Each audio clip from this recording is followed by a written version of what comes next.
The निर्वाचन आयोग यानी कि इलेक्शन कमीशन के दावों के विपरीत महाराष्ट्र में इलेक्ट्रॉनिक वोटिंग मशीन यानी कि ईवीएम से छेड़छाड़ की बात साबित हुई है। दरअसल सूचना के अधिकार के तहत मिली जानकारी में इस बात का खुलासा हुआ है। आरटीआई कार्यकर्ता अनिल गलगली ने बताया कि महाराष्ट्र के बुल्ढाना जिले में हाल ही में हुए परिषदीय चुनाव के दौरान लोणार के सुल्तानपुर गांव में मतदान के दौरान ईवीएम से छेड़छाड़ की बात सामने आई है।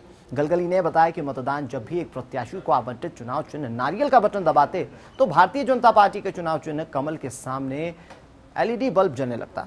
निर्वाचन अधिकारी से इसकी जानकारी जिलाधिकारी को दी गई।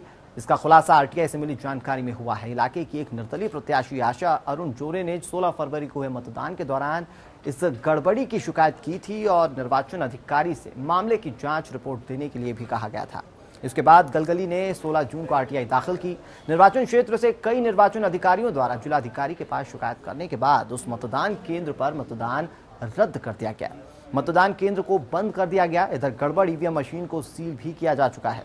साथ ही अतिरिक्त विकल्प के तौर पर रखी गई ईवीएम मशीनों को लगाया गया। हालांकि जब कई राजनीतिक दलों ने फिर से मतदान कराए जाने की मांग उठाई तो मतदान पूरी तरह से रद्द कर दिया गया। 5 दिन बाद 21 फरवरी को पुनर्मतदान करवाए जाने की घोषणा की गई।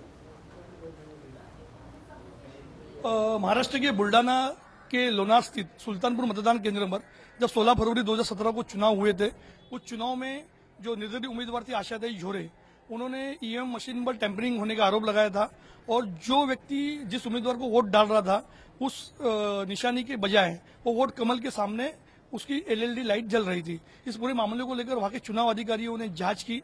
उनके जो वरिष्ठ अधिकारी भी वहीं पर आए और उनको इस पूरे टेम्परिंग के मामले में सच्चाई सामने आई। उसके बाद उसकी एक रिपोर्ट उन्होंने जो कलेक्टर और जो चुनाव अधिकारी होते हैं उनको भी भेजी गई।